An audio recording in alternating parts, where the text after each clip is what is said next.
Are you thinking about moving out of California? 4 of the last 8 friends that I helped move to their next chapter by selling their home moved to either Arizona, Utah, Idaho, or Texas. This is something that you've been thinking about? Stick around because that's what I'm covering today in part 2 of our series. Hi, I'm Charlotte from the Volsch team. Welcome to my channel.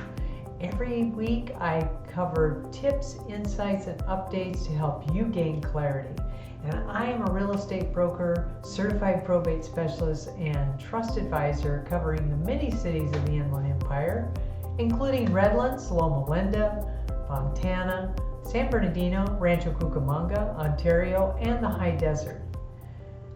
So today we're focusing on the next in our series of moving out of California. And one of the first steps I point out in the beginning strategies is to finding that next destination.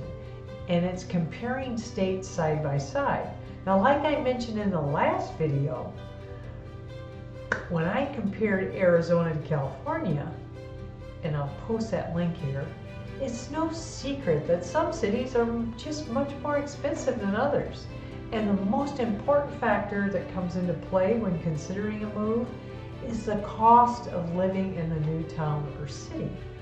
Now, there's a significant difference between the cost of living in California and Texas. Housing costs in Texas are 54% less than in California.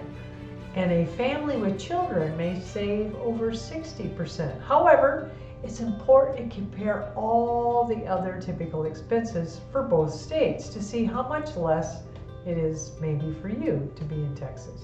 There's an 18% difference in food costs, an 8% less expensive health insurance, and 14% lower spending on entertainment. Now, as you look at the chart, you can see I've done a comparison to San Antonio in California. San Antonio is a major city in South Central Texas with a rich colonial heritage. And it's the second most populous city in both Texas and the whole southern United States, with over 1.5 million people. The U.S. Armed Forces have numerous facilities in and around San Antonio. Fort Sam Houston is the only one within the actual city limits. Lackland Air Force Base, Randolph Air Force Base, Lackland Air Force Base, Kelly Field Annex, and Camp Bullis and Camp Stanley are outside the city limits. San Antonio is home to 6 Fortune 500 companies and the South Texas Medical Center.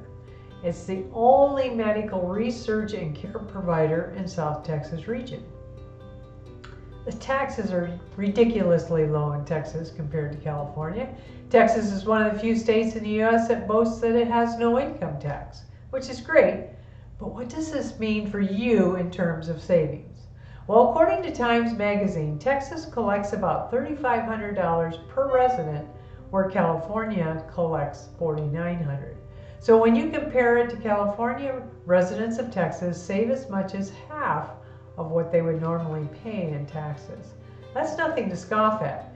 It might even be a factor that tips the scale in favor of moving to Texas.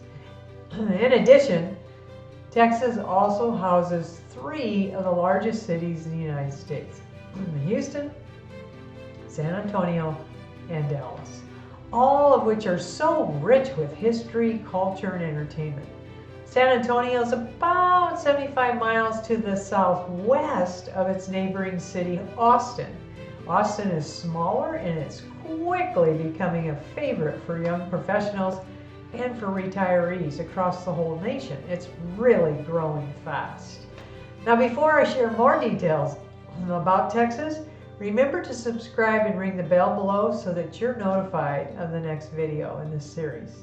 Now, according to Zillow, the average rent price in Texas is about $1,500. Due to the fact that Texas is absolutely massive, they have practically endless land to build on. The more houses builders can put up means more supply, which makes housing prices more affordable. Now, $200,000 might buy you very little in the state of California, but in Texas, it'll get you a really nice home. Look up at the chart there and you will find this video on new construction, and that may be very helpful if you're thinking of going the new build route. Couple this with the fact that there are plenty of job opportunities, and it's a pretty good situation for young professionals looking to be homeowners in Texas. Something worth considering before you make that jump is that Texas is the hottest state in the entire country. Along the Rio Grande, which is the hottest spot in Texas, days and nights average between 98 to 102 degrees Fahrenheit in the summer and between 67 and 75 in the winter. In both San Antonio and Dallas, the summer temperatures average out at around 94 degrees and the winter low is between 38 and 40. Now, I've learned from my friends living in Texas that just about everyone can find something they love there. For history buffs, it's a state built on the grounds where native tribes like the Caddo, the Apache, and the Comanche have lived for 11,000 years. And for futurists, it's a place where organizations like SpaceX and NASA fire off their rockets from time to time. Thanks for watching. Give a thumbs up if you found this useful and share with a friend who may have Texas on their radar. And I'll see you next time.